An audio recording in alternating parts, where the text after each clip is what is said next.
Si Sapphira o si Ananias, namatay niya wala kayo mapasay ko. Why? Because at that time, namatay sila, nawala sila. Ngayon talo. So, po ka na. Ikatulo, mga sala na wala nimo kapangayuki o pasaylo. No? Mga sala na wala nimo kapangayuki o pasaylo sa Diyos. Utang na, hindi ka na kalawa sa forgiveness sa Ginoo dayon nawala. Uno, Juan, 1 John, chapter 1, verses 8 to 9. Atong tanaw, kay para at least doon na tayo mga references na kung doon ay manutanan nato, may tumod amin, makahibalutan mo. First John, unang Juan, chapter 1, verses 8 to 9. First John, First John. Dili na Juan, First John. Unang Juan, better. Kung maingon kita nga wala kitay sala. Kung maingon kita nga wala kitay sala, gilimbungan lang nato ang atong kaugalingon ug wala nato ang kamatuoran. Apan Kung maingon kita nga wala kitay sala, gilimbungan nato ang atong kaugalingon ug wala kanako ang kamatuoran. mo jud kasasala Tao, kita kung maingon siya sa iyang kaugalingon nga wala siya sala, makakunan siya. mo gyud Pagkakunta. Kung maingon si Artie, ako sala. Ikan sa akong pagkatao. Ang pagkaro, wako ka kumitong sala. Utang na makakasa yung because kita sa atong kalimutan mo sa ang pinamuti, maghihimo sa Diyos na tayo mga nahimo mga sala. That is why, in every prayer na atong ginaabdan, diya sa presensya sa buhing Ginoo, kalakip yun niya na ang atong pagbaho sa ato ang pagkalino o pagpanayon pasay sa tanan ng Ginoo. Ginabalik-balik na ito ka na, ginabalik-balik na ito ka na. Tungod kay ilan na ito na we are subject to disease. Sa imong hanggang sa imong hanggang pagkakunan, sa imong hanggang pagkamulo, wala mo ni Sabi, wala mo naman diktik, nga kaya kato nakalapas diha sa kabubutuan. Ikaw pa, mga sala nga wa nimo ang una. Nga imong nabuhat niya, imong ipahit sa upan. Di ay na, consider ay na dili mapasay. Ato tanaw, diya sa bagtaang tugon sa Genesis 3, 1 katos 13. Ini Bible study ini. Genesis 3, chapter 3, verses 1 to 13.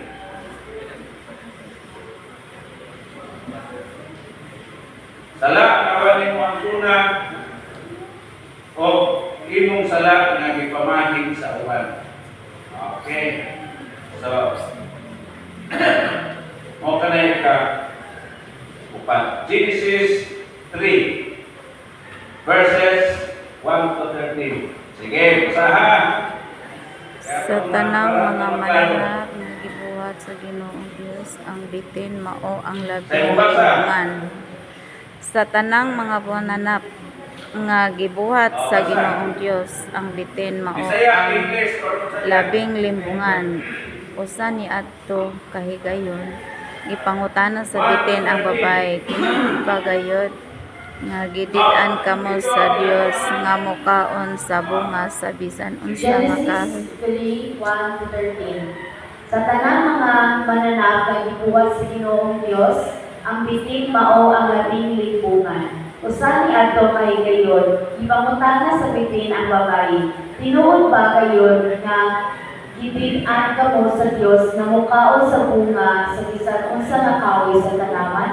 Mitubag ang babayi, nakakaon kami sa mga bunga sa kahoy dinhi sa tanaman. Gawas lang sa bunga sa kahoy nga anaa sa taliwala niini. Kay giingon ng Dios, nga dili kayo kami mukaon sa bunga ni ana nga kahoy o bisan likap man lang. Kung tinuon namo ini, mamatay kami. Apan miingon ang bitin, dili tinuod nga mamatay kamo. Miingon ng Dios ni ana tungod kay naibalo siya na kung mukaon kamo niini, maapli ang inyong salabutan o panimo kamong sama kaniya nga nahibalo kung unsa ang maayo og dautan. Sa diha makita sa babayi ang bunga sa kahoy dito tan-awon o maayo kanon o tungod kay nangandoy siya nga mahimong maalabon, gikuha siya og bunga o bikaon. Yatagan usab niya ang iyang bana nga uban kaniya o bikaon usab kini. Pagkahuman kayo nilang taon, naapli ang ilang salabutan o nasayon na sila kung unsay maayo o dautan. O nasayon nila nga hubo dahil sila. Busa nagahimo sila tapis gikan sa mga dahon o dahon sa kahoy nga igos, alang sa ilang lawas. Sa dihang pugnaw ng hangin sa kahaponon, nadugog nila nga nagalakaw ang Ginoong Dios sa tanaman. Busa nanago sila sa kakahuyan. Apan gitawag sa Ginoong Dios ang lalaki o ipangutanang, hain ka, mitubag ang lalaki. Nadugog ko ikaw na nagalakaw sa tanaman o nahadlong ako tungod kay buko ako. Busa nitago ako. Nangutana ang Ginoong Dios, kinsay nagaingon kanimo nga hubo ka? Mikaot ka ba sa bunga sa kahoy nga giingon ko nga dili mo kanon? Mitubag ang lalaki. Ang babae nga gipauban mo kanako o nagahatag kanako sa bunga ni adto nga kahoy o mikaon ako. Ipangutana sa Ginoong Dios ang babae, nganong gibuhat mo man kini? Mitubag ang babae, iilad ako sa bitin, busa mikaon ako. Okay. So, mo pa na ang mga butang na ang Diyos dili nagpaabot sa iyang pasaylo. Mga salat na wala ang una. Kaysa diyang ipangutanan ni Jesus o sa Ginoo ang lalaki, hingon siya ang babae. Tulot-tulot. Pag sa Ginoo sa babae, hingon siya ang bitin. Wala nila ang una. Ang ilang sa laot ng pagsupak sa Ginoo sa gilid ni imong sala ipamahid ngadto sa uban. Imong sala wala imong una, Ginoo imong ipamahid sa uban. Hoy son, si Jesus nagkampo sa krus, pasayloa sila. Kay wa masayo sa ilang gibuhan. Nagtuaw si Ginoo Jesus. Ngadto sa Dios. Wala sala na dili maabot sa grasya sa Dios. O kung naamay sala na di mapasaylo, ang Ginoo kay mahibalo kanato, kay alam kanato o alam kanato, andam kita mangayo o pasaylo, kanunay sa kalapasan, tinuyo o dili tinuyo. Kung atong balibaran ang kaluoy sa Dios, may suwang kita ay mabasol o kung gidawat nato ang iyang kaluoy, watay laing natakan sa masimbo kung dili ang Diyos na puno sa grasya. Ang gugma sa Diyos dili matugkad o gihatagan tang daan sa mga salitanan aron ta maandam. Alam ka nako o alam sa tanan mga magtuturo, ligayan ang paglunang sa sala o pasasamang ang pagpangayo sa pasaylo o kaloob sa Dios. Mo kani ang importante o klaro nga buhaton nato. Aron nga diha sa atong ginabuhi ang Dios maghahatag sa grasya o diha sa mga butang nga alam nato dili ta pasaylo ko ani. Mao kana ang mga pagtulunan nato karon nga gipabot dinhi sa palang kasulatan alam ka nato, alam sa atong kahibalo, alam sa padayon atong pamalandong sa atong kinabuhi o sa atong katutunan diha sa atong Diyos. Ang atong bilin nga mga abiso diha sa mga katusan, especially ang atong mapatanon nga diha sa atong magkanunayan pagtutulong sa Diyos, dinaagi sa atong mga prayer, dito na ito talikaman ang pagsubitar sa kaugalingon o pagpangayo sa kapasayuan sa mga butang na nahimo nato diha sa kinabuhi. Kaya wala ka masayo, naguna dahil tayo mga libo, ulong o una-una nga nagkapasipala sa Espiritu Santo.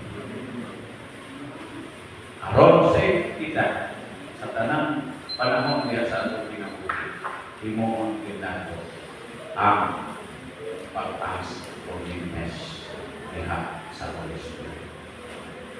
Yan po ang kining mga pagpahayag, ang katawag kini sa ato, diha sa atong pagpadayon sa atong pagtalagay. Magawad.